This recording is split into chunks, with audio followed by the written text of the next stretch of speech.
Assalamualaikum warahmatullahi wabarakatuh. Balik menerek nang channelku Cak Bacul. Piye kabare kabeh? Tetap sehat-sehat sih, tetap semangat, tetap kreatif ya. Ojo lali masa pandemi, tak elingno terus pokoknya. Nggawe masker nang ndi karo cuci tangan ya, jaga kebersihan.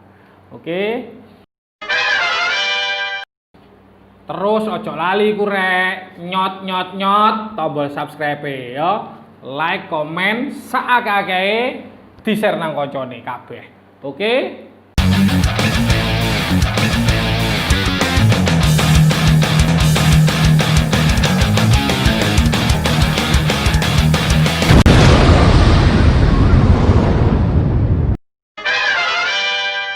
Review film kali iki rek, aku pengen bahas film Hollywood ya sing dikeluarno tahun 2019. Filmnya keren ngono lho.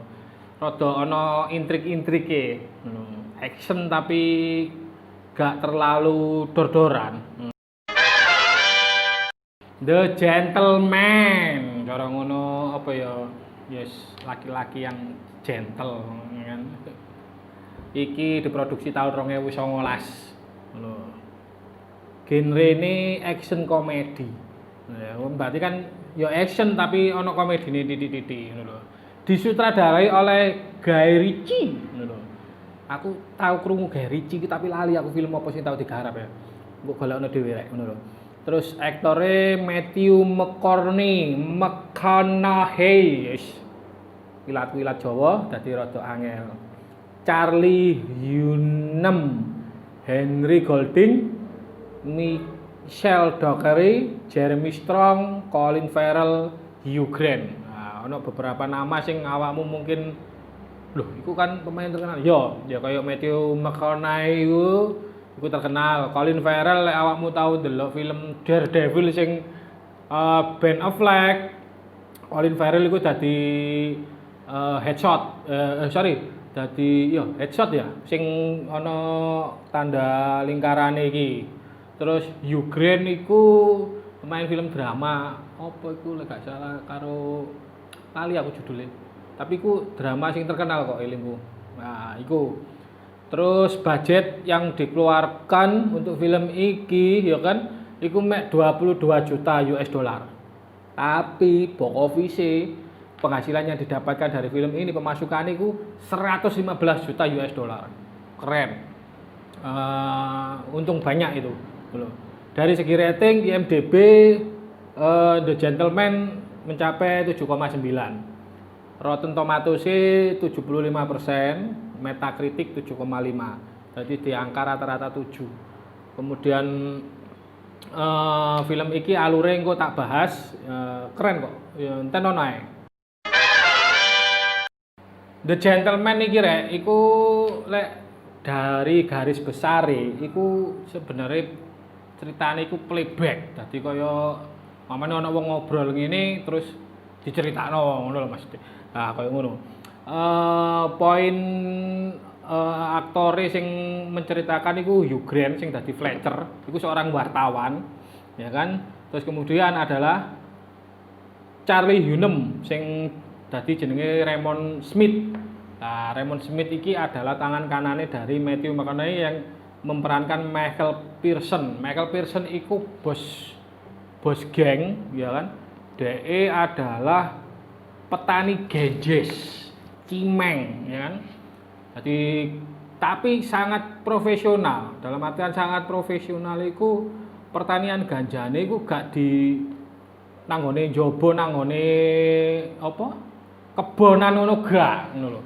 Dadi nanggone ruangan bunker tertutup sing dikei sinar ultraviolet. Dadi gak nyangka-nyangka lek ternyata di balik bunker iku mang adalah pertanian ganja. Lah, si Hugh Grant atau Fletcher iki dia tuh pengen apa ya? Memeras sing sapa? Michael Pearson iku mang tapi liwat si Raymond Smith tangan kanan iku mang. Jadi bahwa si Fletcher mengetahui semua operasionalnya si Michael Pearson iku mang. Jadi kaya saya menciptakan atau saya membuat cerita sing iki gak tak edarno tapi kon kudu bayar dhuwit nang aku ngono. Lek gak ngono iki tak edarno ceritamu iki. Lah, iku kok dadi flashback ceritane iku mang. Ngono. Lah, di balik iku mang pakai akhirnya peran-peran kayak si Colin Farrell sing dadi coach yang melatih arek-arek apa? Gampangane arek-arek nakal terus dilatih supaya iso bela diri, iso memperbaiki diri sing akhirnya terjebak nang ngone putaran dunia mafiane si Michael Pearson iku mang ngono lho.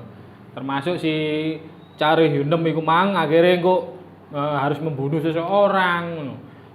Keren karena apa ya? Ya iku mang, aku iku paling seneng film ketika benang merahnya itu diketahui di belakang. Jadi dhewe koyo teka-tekine iku nduk mburi banget dia krek Verdom iki tadi bae koyo ngene lah. Koyo ngono ku aku sing iso meneng. Ngono lho, iku ana teka-tekine lah ngono iku mang. Ngono lho. Dadi awakmu lek sing pengen jelase meneh ya ndelok dhewe meneh ngono lho. Aja kesuwen nang golek-golek nang ngene situs-situs streaming ya kan. Judulnya The Gentleman. Pemainnya iku mang ya kan. Sangat top. Balik meneh nang ngene The Gentleman, rumor atau gosip-gosip yang beredar ya kan. Film ini bakal ono sequel. Ya biasa lah film payu, film laris pasti akan dibuatkan sequel. Ya kan? Karena do endinge film ini emang ono sing jek tanda tanya, ngono kan. Lah awakmu pengen terus kan endingnya piye ya ndelok dhewe, aku mau cerita gak enak lek tak critakno ngono. Ya, cok lali, balik meneh rek ngono lho. Iku nyot, ya kan? Nyot, subscribe, ya kan? Like, komen sing akeh, share nang kanca-kancamu kabeh, ya kan? Ojo lali, ya kan? Meneh ketemu meneh kapan tak review no film sing istimewa meneh ben awakmu untuk masa pandemi iki gak bosen. Ya. Dadi ana referensi gawe ndelok film sing pas, sing pengen mbok pengini apa ngono. Terus lek pengen komen aku review no iki cak ngono lho, film iki ngono lho. Apa awakmu wis duwe wis tau ndelok kemudian cak iki film apik. Nah, komen ora. Aja lali. Oke? Ketemu meneh nang channelku, tetap sehat, tetap semangat, tetap kreatif. Nang ngene Cak Bajul, so